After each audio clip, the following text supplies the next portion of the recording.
Ah, Venice. One of the most romanticized tourist destinations in the entire world. Everything about this place is iconic. The architecture, the museums, the gondoliers weaving their way through the canals. It's not hard to understand why tourists from all over the world flock to this island. I mean, look at it. But the popularity of Venice has a downside. It is the most expensive city in Europe for tourists, particularly when it comes to hotel prices. We are here in the City of Canals to try out a little experiment. Here is what the Venice experience looks like on a $100 budget versus a $1,000 budget. Welcome to the palace.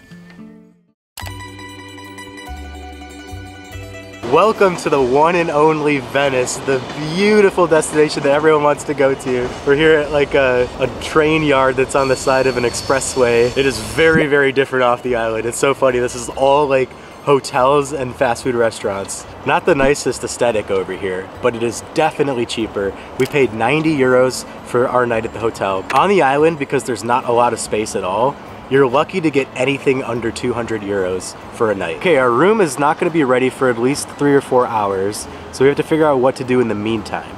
Now, because we're not on the actual island, it is kind of a process to get there. You have to take a bus and then take the water taxi.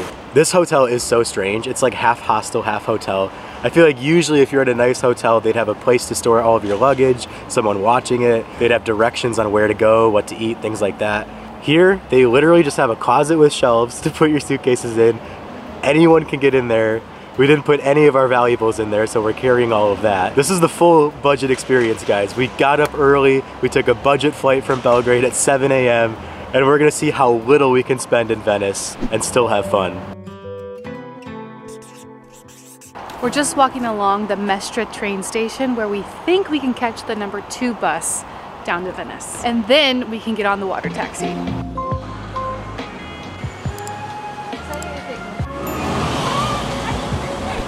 Our bus literally just left. We're in the ticket line getting our tickets. I guess that's all part of the budget experience. We're really trying to embrace that today because it's not gonna be fun at times. This bus is gonna take us directly to the island, and I'm not sure how much it costs yet. Our ticket from the airport was 10 euros, so I'm really hoping that it's not 10 euros.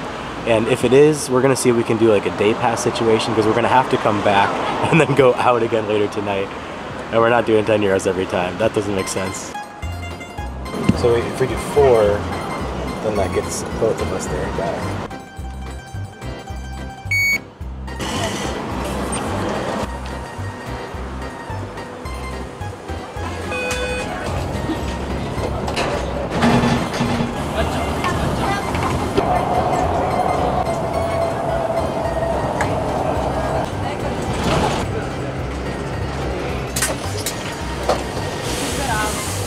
Doge.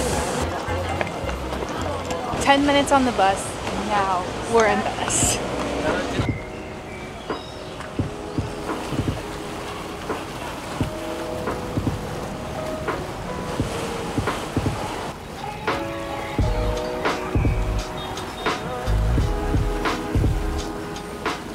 So far, what I think I've learned based on staying off of the island is that you kind of get to see the ugly side of Venice. It's very industrial over there. That's where all of the ports are, that's where the power plants are, all of the expressways with a lot of the traffic. And it just makes you realize, like, Venice doesn't exist in a vacuum. Things have to get here. Food has to get here, people have to get here, people who work here have to get here, and it has to be powered. Even with how magical this island is, they actually can't do real magic. They can't just create energy out of nowhere. So all of that industrious area, that has to exist in order to allow this. And if you take a taxi straight from the airport, or if you take the train in here, which literally comes right into the island, you never see all of that. And so far, it's just widened my perspective. By the way, gondola rides, definitely off the table today. We looked it up. It's a minimum of 80 euros if you do it during the day, but that's like a 30-minute ride. If you do a night gondola ride, 120 euros, which is 30 euros more than we paid for the hotel. Not happening today. So to be completely honest, we don't have much of an agenda today. We're just gonna kind of walk around and take it in. This is Sydney's first time here, so I can already tell she's just taken away by the beauty of this place. It is so amazing. And we're not even past the train station yet. Wait till you see the Rialto.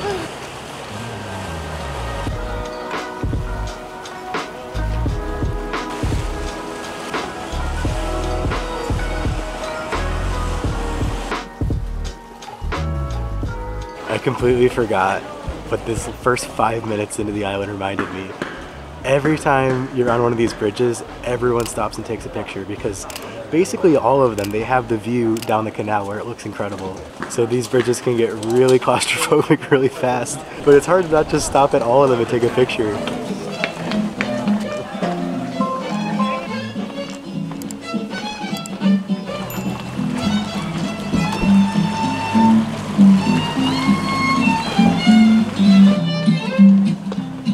Okay, we've made our first purchases here today in Venice.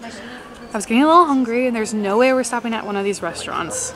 So I went into Conad, a local grocery store, got 2 iced teas and this margarita focaccia that looked pretty good. And some raspberries. All for 8 euros. So I think that's pretty on the budget. The focaccia was 3 euros and I know at one of these restaurants we would have stopped and probably paid 15 euros for a pizza. So we have to eat this on the go because I heard it's illegal to actually picnic here. You can't sit down and eat any food inside Venice. So we're gonna be walking and having our lunch. Okay, the focaccia, pretty mediocre to be completely honest with you, but for 3 euros in Venice, we're taking it. We're taking the wins while we can. And Sydney was absolutely right when she was talking about the prices. They are so inflated here. It's the island mentality, whether it's Hawaii, Sicily, or Jamaica. It seems like if they can get you, they're going to, because there's nowhere else to go. So especially if it's a place on the Grand Canal, you're gonna get like a very okay pizza for like 18 euros. So raspberries and focaccia it is.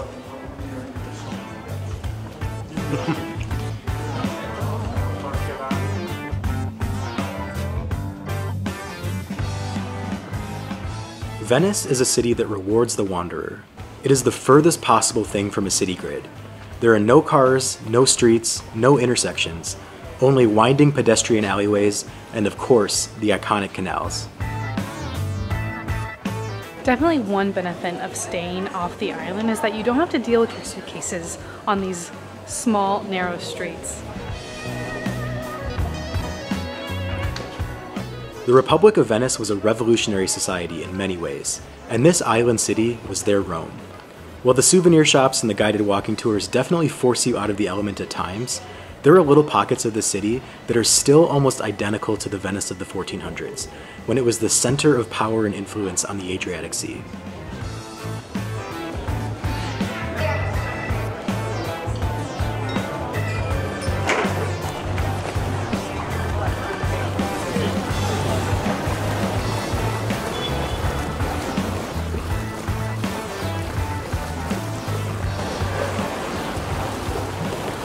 We just walked for 20 minutes and we're only just a little bit down the Grand Canal.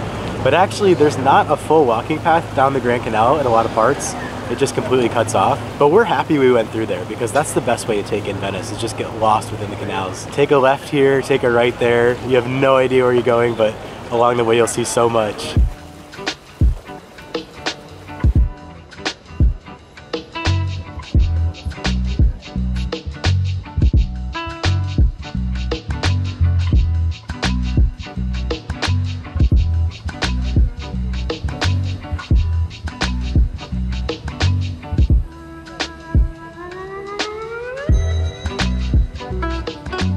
There are just certain times I am totally okay being a tourist. I don't know why that word sometimes has a negative connotation.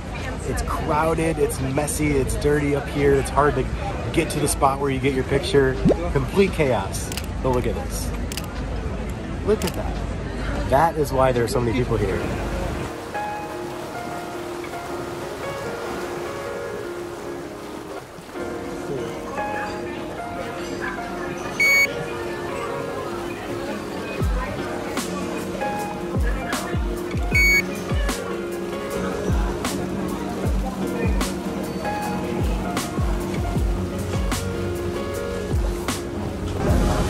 First Vaporetto ride, here we go.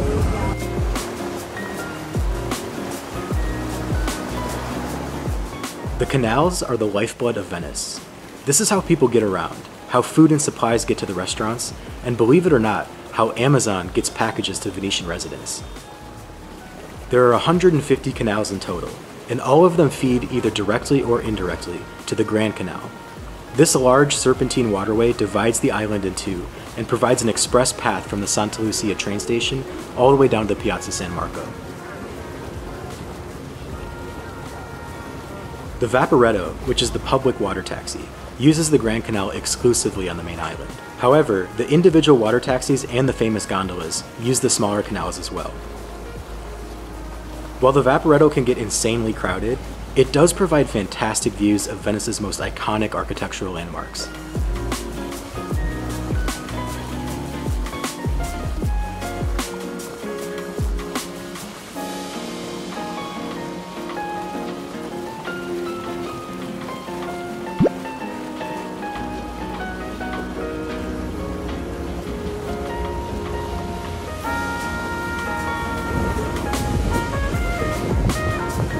So we just spent 75 minutes going around on the water taxi, which is the maximum amount of time for a one-way ride. We are really trying to juice all the value out of this thing. The water taxi is great on one hand because you get to see everything. It's really awesome just seeing the Grand Canal, all of the scenery. On the other hand, it is extremely busy and so crowded and so claustrophobic. And there's people bringing like strollers on there, and there's people with like 3 backpacks and 2 suitcases, and it is just chaos. We're very, very happy we're off of it because we can feel like we can breathe again. That is a budget option right there. It is €9.50 to get a one-way ticket that can last you up to 75 minutes. We did find out that you can't go multiple ways. So if you get off and then you want to go back, they won't let you. It's for a one-way ride, but you can definitely ride it all the way down the canal, which is exactly what we did. That's a pretty good value, actually. For $9.50 here in Venice, amazing scenery. It's just about time to head back and check into our accommodation tonight. So we're gonna see what 90 euros will get us here in Venice.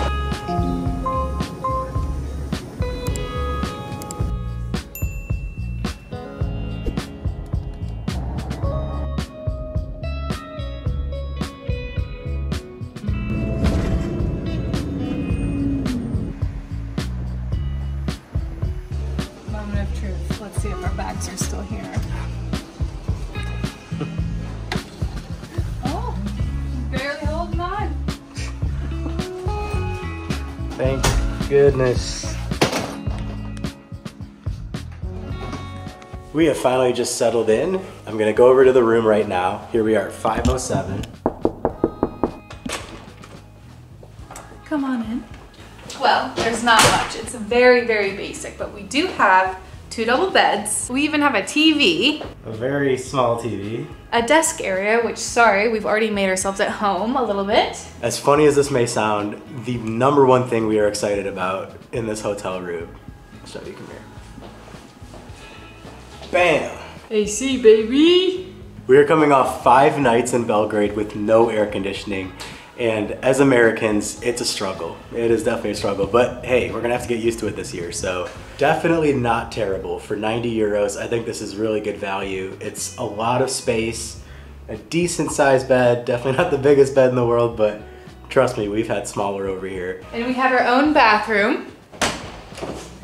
Again, very, very basic. A towel rack, toilet obviously, a sink, a hair dryer, a mirror, and this is the shower.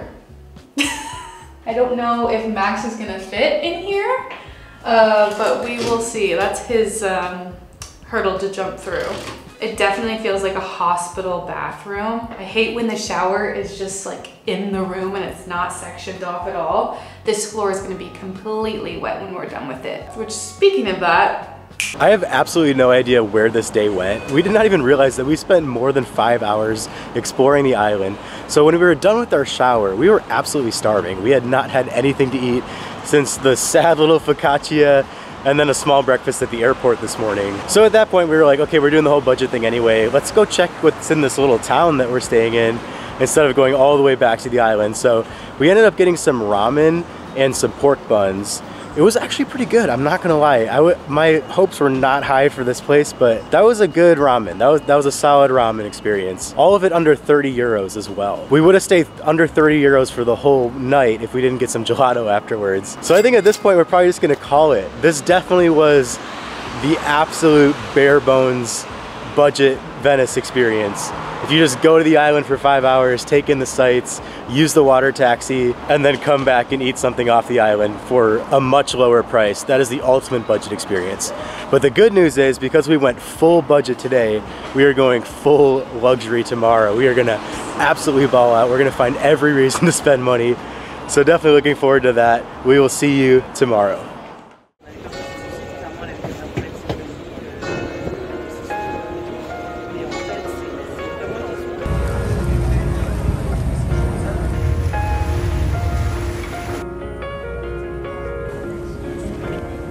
From hostel to palace.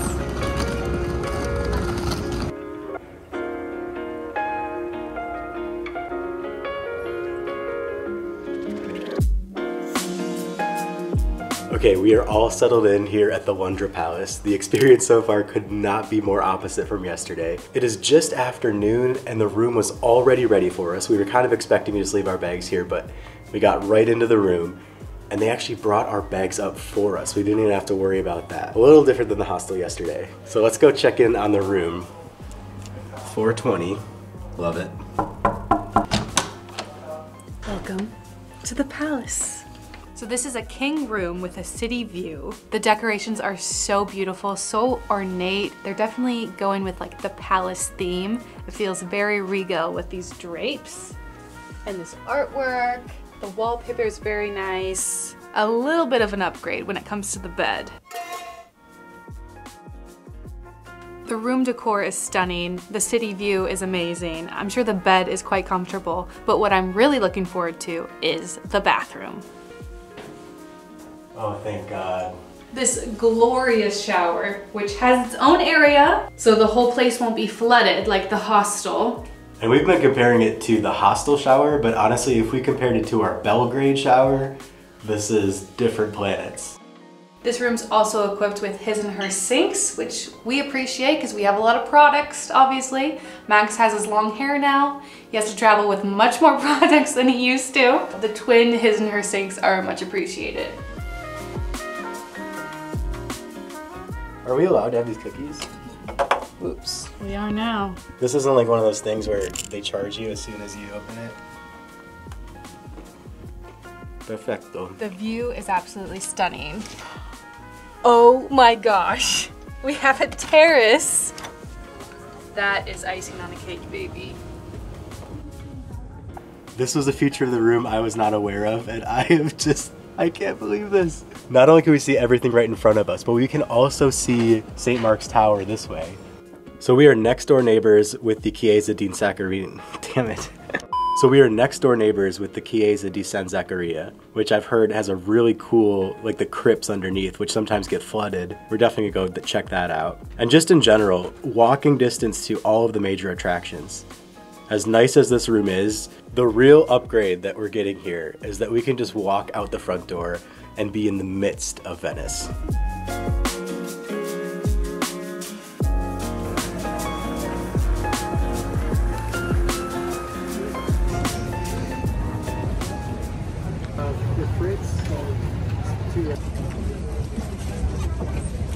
So you may be wondering why we're going full luxury today instead of our normal modest budget. Well, Sydney's aunt and uncle, along with her cousin Samantha and Samantha's boyfriend Jordan, have come all the way from Iowa to explore the magical country of Italy. They generously invited us along for the ride, which means we get to indulge in activities we would otherwise probably not be doing. Oh my god. Chief among these is the iconic gondola ride. And to make things even better, Sydney's Uncle Frank and Aunt Julie made sure to book a gondola with musicians to serenade them along the way.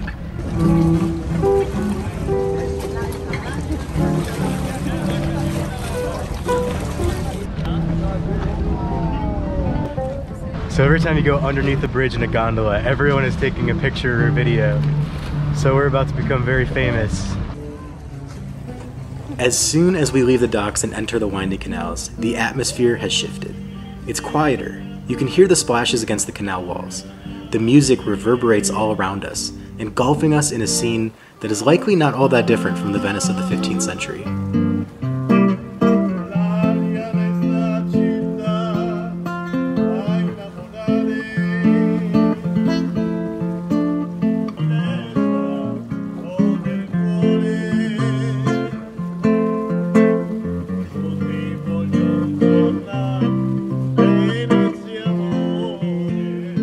Gondole, the plural of gondola, has been a means of transportation in Venice for almost 1,000 years, going back to the 11th century.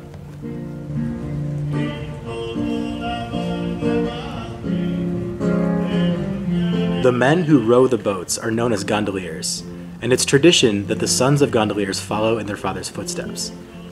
This isn't as easy as steering an old rowboat. The gondoliers have to learn how to navigate very tight corners, as well as constant two-way traffic.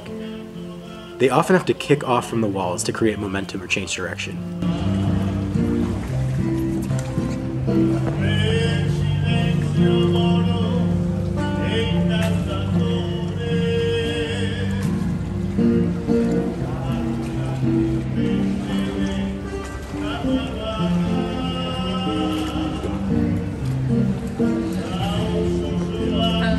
Again. Venice has changed a lot. It's not what it once was, but as we were drifting through the canals in a gondola with the gorgeous melodies to serenade us along the way, it was impossible to tell.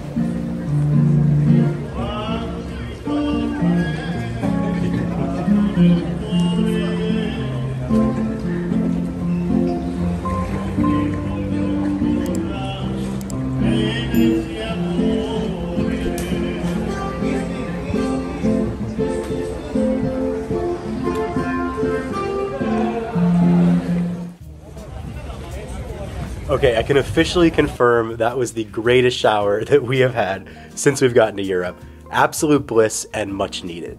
So tonight we are going to a restaurant that is pretty universally regarded as one of the best restaurants in Venice. Anthony Bourdain has been there. It's been featured in a lot of shows. We are so excited to go there and try some traditional Venetian food, which is pretty different from the rest of Italy. So we're very excited to explore what that means specifically. But before we go, we are gonna get some aperitivo and just enjoy the Venetian atmosphere. Luxury in Venice has officially begun.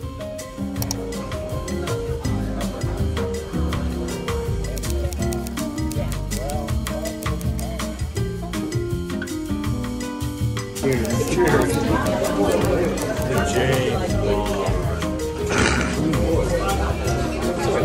Sweet. Ernest Hemingway's drink in Ernest Hemingway's bar.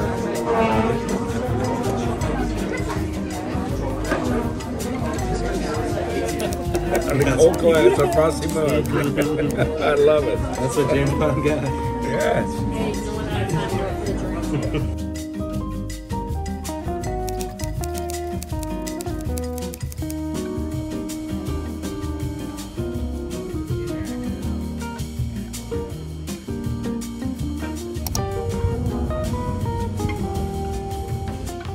Al Covo is the gold standard of Venetian dining, universally respected by culinary minds around the world. Chef Cesar Bonelli brings traditional Venetian cuisine to life and adds a modern flair, all while using only locally sourced ingredients. It was an absolute pleasure to experience it firsthand, one of the most memorable meals we have ever had in Italy.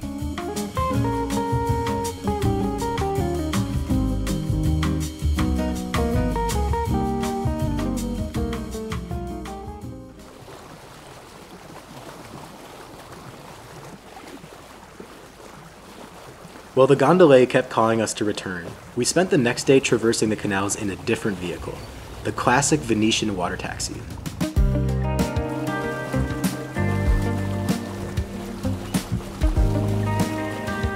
While the public Vaporetto water taxi is the most affordable way to get around, the private water taxis are considerably more comfortable. Seeing Venice from the water provides a completely different perspective, and really is the best way to appreciate the unique layout of the canal network.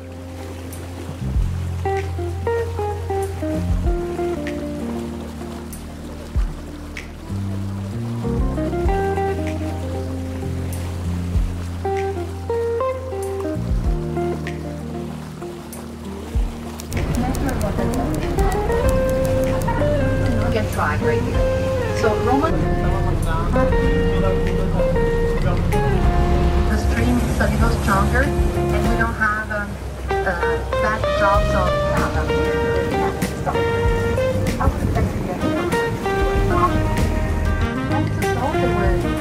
kindergarten.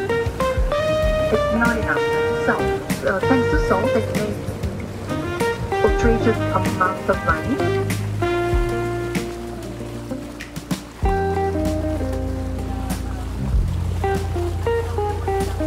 And the first time we knew about it, because of the citizenship, walk around, even at night. I think another thing, someone was wearing the lowest area in that town. You know that so there's a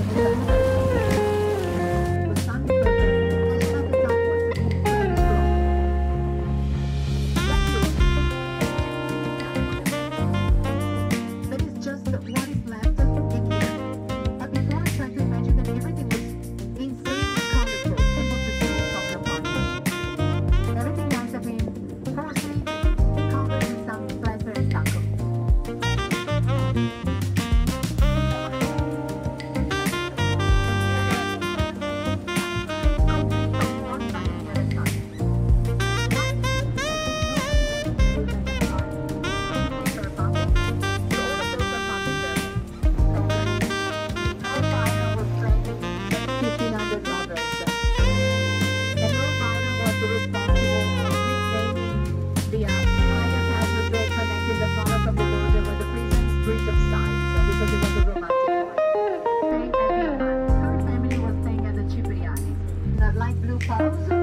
It's one of my favorite because the Countess Elisabetta, because for the first time the Venetians were here, seems that we really press right there. So the Venetian glass houses were forced to stay and to have with some grass and balcony.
As we made our way to the train station on our last morning, both spectrums of the Venice experience were still fresh in our minds. My overarching observation would be this: Venice is what it is. You're very unlikely to avoid the crowds of tourists around the main attractions, even if it's not peak season. The canals are in no way an efficient layout, and definitely cause some headaches due to the sheer volume of people being transported through them. The prices at restaurants and bars are for the most part obscene, and the value for those high prices is oftentimes questionable. But if you are able to accept all of those trade-offs, the reward is one of the most uniquely beautiful cities on Earth. Much like Rome, it is a lasting relic of one of humanity's most fascinating societies. Whether you're on a tight budget or going all out on the vacation of your dreams, Venice, despite all of its hassles, is absolutely worth it.